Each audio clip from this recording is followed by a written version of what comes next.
जय सिया राम। सब सुख लहे तुम्हारी सरना, तुम रक्षक काहू को डरना। आप सभी को होली की हार्दिक शुभकामनाएं। जो भी हनुमान जी के भक्त हैं, हनुमान भक्ति चैनल देखने वाले जो नियमित भक्त हैं, दर्शक हैं, उन सभी के जीवन में हनुमान जी कृपा से खुशियों के रंगों की बारिश हो, ये प्रार्थना है हनुमान जी से। और वैसे भी जो हम रंग लगाते हैं एक दूसरे को, ये रंग सिर्फ शरीर पे नहीं लगता, मन पे भी लगता है। अलग अलग प्रकार के जो रंग होते हैं, ये सिर्फ रंगों के प्रकार ही अलग नहीं है, बल्कि अलग अलग ऊर्जा का संवहन करते हैं, अलग अलग चेतना के प्रतीक हैं। रंगों का बहुत विशेष महत्व है हमारे जीवन में। और होली के इस शुभ अवसर पर हम अपने इष्ट को रंग लगाएं, इससे बढ़कर कुछ भी नहीं हो सकता। वैसे जो हमारे पारंपरिक गीत हैं उसमें इस तरह की बात आती है कि मिथिला में राम जी खेले होली। भगवान कृष्ण के होली के गीतों का वर्णन हम सभी सुनते हैं।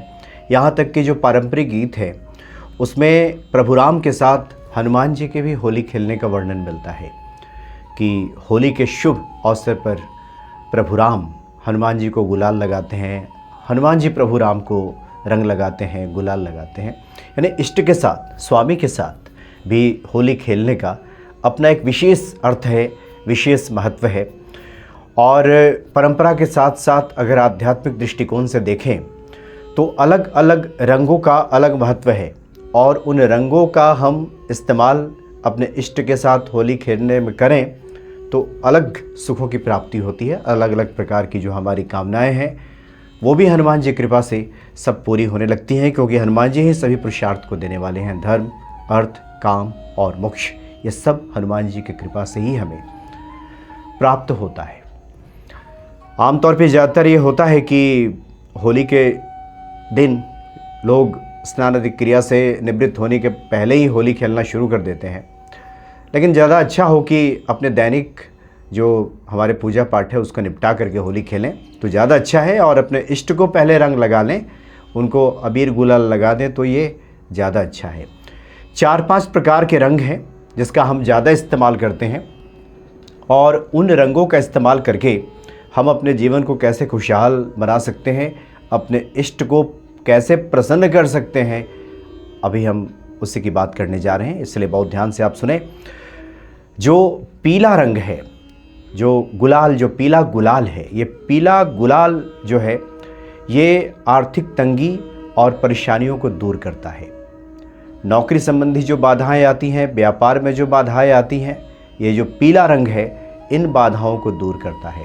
इसलिए हनुमान जी के चरणों में अगर पीला रंग अर्पित करके, या फिर हनुमान जी का कोई विग्रह आपके घर में है तो फिर उनको टीका लगा करके, और उसी पीले रंग का टीका हम स्वयं लगा लें, एक तिलक कर लें होली के इस शुभ अवसर पर। और यहाँ तक ये भी बताया जाता है कि गुरुवार के दिन भी या किसी भी शुभ अवसर पर, जैसे बसंत पंचमी के मौके पर भी, जो लोग जानते हैं उन लोगों ने अपने इष्ट को गुलाल लगाया है बसंत पंचमी के अवसर पर ही, क्योंकि बसंत पंचमी से ही फाग की शुरुआत हो जाती है, तो उस दिन भी लोगों ने रंग लगाया होगा। लेकिन जो लोग चूक गए हैं, तो अगर आप चाहते हैं कि आर्थिक तंगी से आपको छुटकारा मिले, धन समृद्धि की वृद्धि हो, नौकरी व्यापार में किसी प्रकार की बाधा ना हो, तो उसके बाद हनुमान जी को आप पीला जो गुलाल है वो अर्पित कीजिए, गुलाल लगाएं। रंग चूँकि बहुत आर्टिफिशियल आजकल ज़्यादा है, कोशिश करें कि अच्छे किस्म का, अच्छे प्रकार का गुलाल मिले, तो पीला गुलाल हनुमान जी को लगाएं।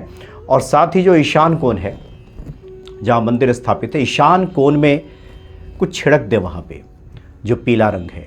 इससे जो घर का वास्तु दोष है वो दूर हो जाता है, और देवताओं की प्रसन्नता हमें प्राप्त होती है अगर हम इस प्रकार से पीले रंग का इस्तेमाल करते हैं तो।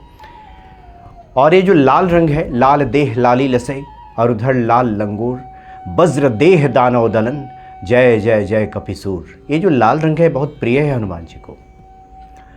हालांकि जो सिंदूरी हम लोग चोला चढ़ाते हैं, थोड़ा सा उसमें उसकी आभा अलग होती है, केसरिया युक्त आभा लाल रंग की होती है, वो हनुमान जी को लगाया जाता है। लेकिन विशुद्ध जो लाल गुलाल है ये हमारे आत्मबल से जुड़ा हुआ है, आत्मविश्वास से भी जुड़ा हुआ है, तरक्की से जुड़ा है, हमारे स्वास्थ्य से जुड़ा हुआ है। अगर हनुमान जी को लाल गुलाब गुलाल जो है वो उनके चरणों पे अर्पित करके या उनको तिलक करके, और तिलक जब भी करें तो ये जो अनामिका है, अनामिका से तिलक लगाना चाहिए और पुनः खुद भी तिलक लगा लें। और मुख्य द्वार पे जहाँ आपका प्रवेश द्वार है घर का, उसके दोनों तरफ थोड़ा थोड़ा छिड़क दें, या स्वास्तिक बना सकते हैं तो और अच्छा, लेकिन नहीं तो फिर थोड़ा थोड़ा दोनों दरवाजे पे जो मुख्य द्वार है जहाँ से आप प्रवेश करते हैं वहाँ पे लगा दें, तो तरक्की होती है जीवन में। और रुकावटें जो होती हैं, बाधाएं हैं, वो दूर हो जाती हैं। नीला और हरा रंग का ही बहुत इस्तेमाल किया जाता है।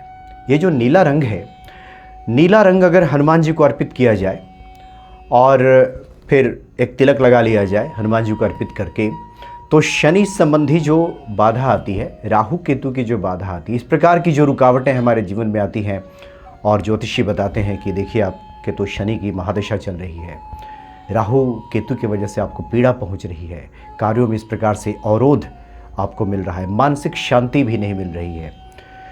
तो ये जो नीला रंग है, ये नीला रंग हनुमान जी को अर्पित करें, तिलक लगाएं, और दक्षिण पश्चिम आपके घर का जो एरिया है, दक्षिण पश्चिम का, दक्षिण पश्चिम कोने में भी दक्षिण और पश्चिम का जो कोना है, वहाँ पे नीला रंग आप वहाँ पे थोड़ा गिरा दें, छिड़क दें, और पूरे दिन भर रहने दें, होली के दिन तक पूरा रहने दें। अगले दिन वहाँ से जब झाड़ू लगाते हैं तो फिर वहाँ से फिर वो स्वतः हट जाएगा, तो वहाँ पे लगा दें, तो ये चीज़ें आपकी ठीक हो जाती हैं। एक और जो हरा रंग है, हरा रंग भी उत्तर दिशा की तरफ अगर आप हरा रंग वहाँ पे गिरा देते हैं तो इससे भी व्यापार में वृद्धि होती है, और इससे भी धन धान्य की वृद्धि होती है, मानसिक शांति इससे ही मिलती है। हरा रंग पहले हनुमान जी को अर्पित करें, उनके चरणों में चढ़ा दें। हरा का संबंध बुद्ध से है, और उसके बाद हनुमान जी को आप अर्पित करें, टीका लगाएं, और उत्तर दिशा में हरा रंग आप छिड़क दें।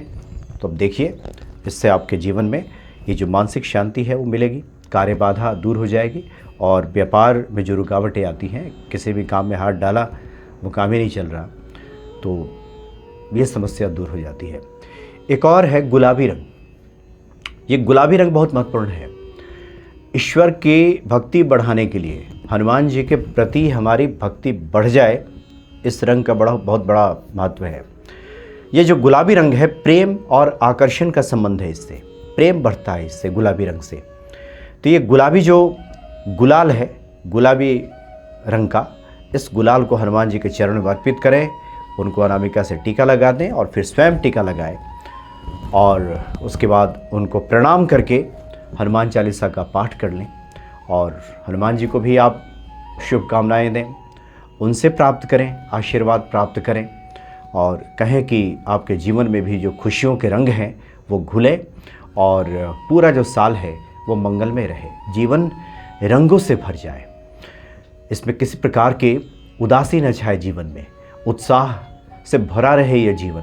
ये हनुमान जी से प्रार्थना कर रहा। वैसे भी एक नियम भी ये है कि जिसकी संगति में हम रहते हैं उसका रंग चढ़ने ही लगता है।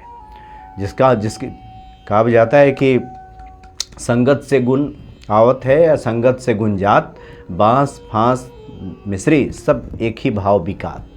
संगति का इतना असर होता है कि आप संगत से गुण आता भी है और जाता भी है।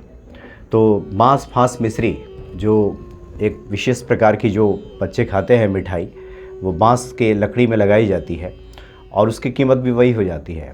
आप अगर महंगी मिठाइयाँ ख़रीदते हैं, आजकल तो काजू के वो सब बर्फ़ी वगैरह काफ़ी महंगे 800-900 रुपये किलो तक आ रहे हैं, और जो दुकानदार उसमें जिस उसमें डब्बे में भर करके देता है, उसको तौलता है डब्बे के साथ ही, तो डब्बे की कीमत भी 900 रुपये किलो हो जाती है। तो ये संगति का असर है, कहने का तात्पर्य संगति का असर है। तो हनुमान जी के जितना ही हम करीब रहेंगे, उनके गुण उतरने लगता है, वो रंग हम पे चढ़ने लगता है। तो रंगों का बहुत विशेष महत्व है। यह सिर्फ शरीर पे नहीं लगता, ये हमारे तन के साथ मन को भी रंगता है, और मन जब रंग जाता है तो फिर तो बात ही उसकी निराली है। नहीं तो खाली तन रंगता रहे और मन ना रंगे तो फिर उसका कोई महत्व नहीं है। कबीरदास जी कहते हैं कि तन न रंगाए, रंगाए जोगी कपड़ा। कपड़ा रंगाने से बात नहीं बनेगी, मन न रंगाए, रंगाए जोगी कपड़ा, यानी कपड़ा रंगाने से सिर्फ बात नहीं बनेगी, मन को भी रंगना होगा। तो हनुमान जी से प्रार्थना करें कि उनके प्रेम में ये जो मन है वो रंग जाए, उन्हीं का गुण गाए, उन्हीं का सुमिरन करें, उन्हीं का स्मरण करें। अपने जीवन के प्रत्येक कार्य को करते हुए हनुमान जी हमेशा यादों में बने रहें, स्मरण में बने रहें, सुमिरन उनका चलता रहे। तो फिर देखिए, ये हनुमान जी का ही वचन है। प्रभु राम से कहते हैं कि प्रभु, विपत्ति व्यक्ति पे तभी आती है जब आपका सुमिरन नहीं होता, जब आपका स्मरण नहीं किया जाता, जब तब सुमिरन भजन न होई। जब सुमिरन और भजन नहीं होता तभी लोगों के जीवन में विपत्तियाँ आती हैं, नहीं तो सवाल ही पैदा नहीं होता कि विपत्ति आ जाए। जब संकट है तो उसके पहले संकट मोचन है। ये विश्वास भरोसा रखते हुए होली को मंगलमय बनाएं। बहुत बहुत धन्यवाद। जय सिया राम।